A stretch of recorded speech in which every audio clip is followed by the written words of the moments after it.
Shalom, saudara yang dikasih Tuhan, salam jumpa dalam program Tuhan adalah Gembalaku. Saudara-saudara, apakah sudah pernah didatangi oleh seseorang lalu memohon supaya engkau menolongnya? Nah, mungkin saya kira hampir semua kita pernah ya, ada orang yang datang minta pertolongan ataupun minta bantuan kepada kita, saudara. Nah, kira-kira pada waktu orang datang meminta sesuatu kepada kita, apa pertimbangan saudara untuk memutuskan menolong atau tidak menolong? Saya kira ada dua hal, saudara. Yang pertama adalah kita sedang mempertimbangkan apakah kita punya kekuatan. Artinya kita punya tenaga yang cukup untuk menolong. Kalau kita punya tenaga, punya kekuatan, maka kita pasti akan menolong. Tapi kalau kita tidak punya kekuatan yang berimbang dengan apa yang dibutuhkan, ya mungkin kita tidak akan menolong, saudara. Jadi ini berkaitan dengan pertimbangan dengan kemampuan kita, kekuatan kita, tenaga kita, saudara.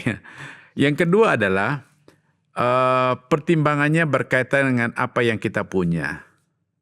Ketika seseorang datang memohon pertolongan, minta bantuan, kita mempertimbangkan apakah saya punya sesuatu yang bisa saya berikan. Kalau kita tidak punya sesuatu, maka kita tidak akan menolong.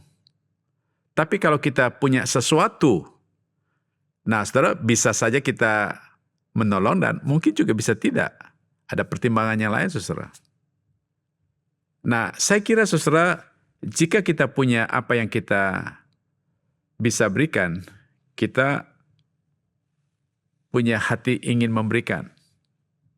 Tetapi jika kita tidak punya apa yang bisa kita berikan, maka kita tidak bisa memberikannya. Ini berarti kita berbicara tentang pertimbangan apakah saya punya apa tidak punya, saudara. Nah, kita melihat ketika orang-orang datang kepada Yesus minta tolong, saudara, maka menariknya Tuhan segera memberikan pertolongan kepada orang-orang yang datang kepadanya, saudara. Kenapa? Karena memang Tuhan kita adalah Tuhan yang tidak pernah terbatas untuk bisa memberikan pertolongan apapun. Untuk itu mari kita membaca bagian firman Tuhan dari Matius pasal 8 ayat 14 sampai 17. Demikian firman Tuhan. Setibanya di rumah Petrus, Yesus pun melihat ibu mertua Petrus terbaring karena sakit demam. Maka dipegangnya tangan perempuan itu lalu lenyaplah demamnya. Ia pun bangunlah dan melayani dia. Menjelang malam dibawalah kepada Yesus banyak orang yang kerasukan setan dan dengan sepatah kata Yesus mengusir roh-roh itu dan menyembuhkan orang-orang yang menderita sakit. Hal itu terjadi supaya genaplah firman yang disampaikan oleh Nabi Yesaya. Dialah yang memikul kelemahan kita dan menanggung penyakit kita. Saudara, kisah ini menarik karena peristiwa ini terjadi pada hari Sabat, saudara. Kita tahu bahwa bagi orang Yahudi itu hari Sabat, hari perhentian. Hari Sabat itu hari di mana mereka khususkan untuk ibadah. Mereka ke sinagog, saudara. Dan pada hari Sabat bagi orang Yahudi tidak boleh melakukan apa-apa dan termasuk tidak boleh menyembuhkan orang yang sakit pada hari Sabat, saudara. Nah, setelah kegiatan di sinagog, lalu mereka Tuhan Yesus bersama-sama dengan beberapa orang murid, Yohanes dan Yakobus, ke rumah Petrus, saudara ya. Nah, kita bisa bandingkan nanti di dalam Markus pasal 1 ayat 29 sampai 34. Pada waktu mereka sampai di rumah, Yakobus dan Yohanes ini beritahukan bahwa ibu mertuanya Petrus lagi sedang demam, saudara. Nah, kita tidak tahu demamnya apa.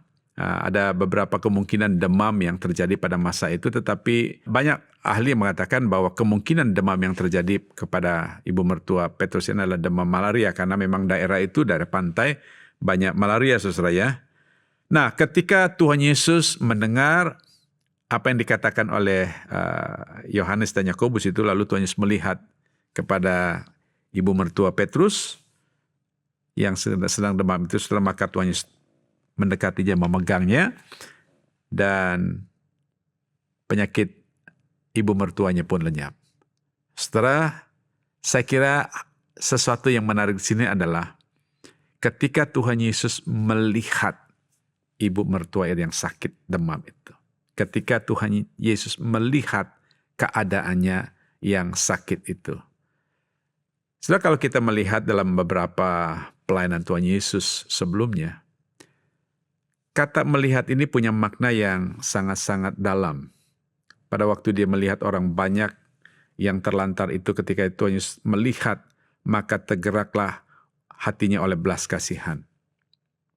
Lalu ketika dia ke pantai danau, dia lihat ada Petrus dan Andreas di sana. Setelah ketika dia melihat mereka, lalu dia memanggil mereka menjadi muridnya, saudara ya. Nah, ketika Tuhan Yesus melihat ibu mertua Petrus yang sedang sakit, saudara, bisa saja Tuhan Yesus tergerak hatinya oleh belas kasihan untuk menolong seorang ibu yang sedang demam, mungkin sedang menggigil, mungkin sedang kepayahan, tapi Tuhan Yesus melihat, tergeraklah hatinya oleh belas kasihan. Lalu dia menjamah wanita itu, perempuan itu, ibu mertuanya Petrus itu, dan disembuhkan, saudara. Saudara, di sini kita melihat bahwa Tuhan Yesus itu Tuhan yang berdaulat. Tuhan Yesus itu Tuhan yang punya kuasa. Dia punya kemauan, punya kehendak bebas untuk menyatakan kuasanya menyembuhkan siapapun yang datang kepadanya memohon pertolongan. Tidak ada sakit penyakit, tidak ada persoalan yang tidak bisa disembuhkan oleh Tuhan Yesus. Mulai dari sakit demam, ibu mertua Petrus disembuhkan. Lalu malam itu, saudara, ada banyak orang yang datang membawa orang-orang sakit, ada yang kerasukan setan, ada yang sakit-sakit yang lain, dan dikatakan firman Tuhan, dengan sepatah kata, saudara, maka orang-orang itu disembuhkan dan dipulihkan. Artinya bahwa Tuhan Yesus tidak pernah mempertimbangkan dia bisa atau tidak bisa. Karena dia punya kuasa itu untuk menyembuhkan. Dan persoalan yang Tuhan sanggup sembuhkan juga tidak terbatas. Tidak tergantung besar atau kecil. Serius atau tidak serius. Tapi di sini kita belajar bahwa Tuhan Yesus berkuasa atas segala kuasa penyakit apapun di dunia ini.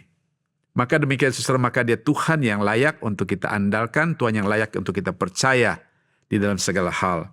Yang kedua adalah pada waktu Tuhan Yesus melihat ibu mertua Petrus itu, saudara, punya makna oleh karena belas kasihan itu tidak mempertimbangkan lagi tentang waktu ataupun keadaan. Karena hari itu adalah hari Sabat, saudara ya.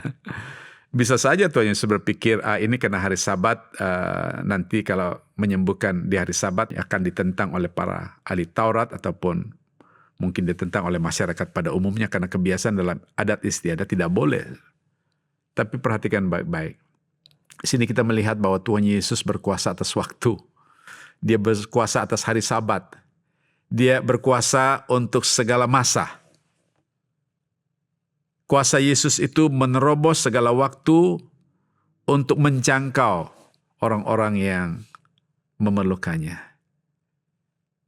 Tuhan Yesus tidak mempertimbangkan hari Sabat itu untuk menyembuhkan seseorang yang perlu disembuhkan. Bahkan Tuhan Yesus tidak mempertimbangkan hari Sabat itu untuk menyembuhkan orang-orang yang kerasukan setan, orang-orang yang sakit, apapun penyakit yang datang pada waktu itu, saudara. Saya melihat bahwa Tuhan Yesus melihat jauh lebih penting orang-orang yang sakit itu disembuhkan daripada menghargai hari Sabat. Dan dikasih dalam Tuhan, kita belajar di sini bahwa Tuhan kita adalah Tuhan yang berkuasa segala sesuatu. Tuhan kita adalah Tuhan yang berkuasa segala masa atas segala waktu. Maka dia adalah Tuhan kita, Tuhan yang dapat diandalkan di dalam kehidupan kita. Saudara-saudara, saya kira kita jujur bahwa hidup kita bukanlah hidup yang ideal.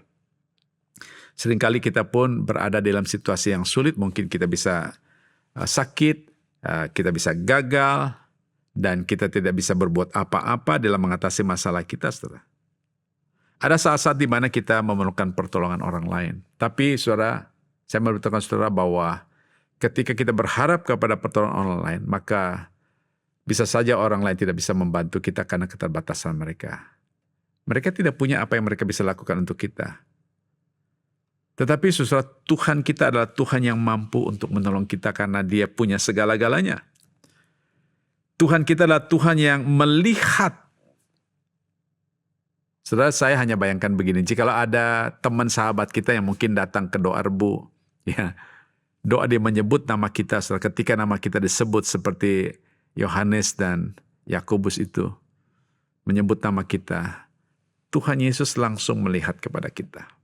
Bukan Dia tidak maha melihat, Dia melihat, tetapi Dia menghargai orang yang berseru kepadanya, Dia melihat kepada kita. Dan Dia Allah yang berotoritas, Dia Allah yang punya kehendak bebas untuk dapat menolong kita di atas segala persoalan dan kesulitan yang kita hadapi. Untuk itu, saudara, mari kita belajar untuk menyandarkan seluruh hidup kita dan membawa segala persoalan kita kepada Tuhan karena Dia dapat diandalkan. Dia dapat menolong kita apapun persoalan yang kita hadapi. Yang kedua adalah, pada waktu Tuhan melihat kita, saudara, nama kita disebut, Dia lihat kita, saudara. Tidak tergantung waktu. Tidak tergantung masa, kapan. Tuhan sanggup untuk menolong saudara dan saya. Artinya bahwa Tuhan tidak bisa dibatasi oleh apapun, tidak dapat dibatasi oleh waktu, tidak dapat dibatasi oleh tempat, dan tidak dapat dibatasi oleh benda apapun, saudara. Karena Dia Tuhan yang sanggup untuk menerobos segala masa dan memberikan pertolongannya dan membantu, bahkan memulihkan, menyembuhkan orang-orang yang datang kepadanya. Saudara-saudara, jadi kita lihat di sini bahwa di saat tersulit dalam hidup kita, saudara, ingat ada Tuhan yang melihatmu. Ada Tuhan yang sedang bekerja dan mengerjakan sesuatu yang ajaib untuk menjawab setiap persoalan hidup saudara. Mari kita tunduk kepala kita berdoa. Bapa di surga, terima kasih untuk firman-Mu hari ini. Engkau Tuhan yang mengerti akan persoalan kami. Engkau Tuhan yang sanggup menolong kami pada waktunya. Oleh sebab itu Tuhan, ajarlah kami untuk tetap percaya dan mempercayakan seluruh hidup kami, seluruh persoalan kami, bahkan masa depan kami kepadamu ya Tuhan. Terima kasih Bapa. Dalam nama Tuhan Yesus Kristus kami berdoa. Haleluya. Amin.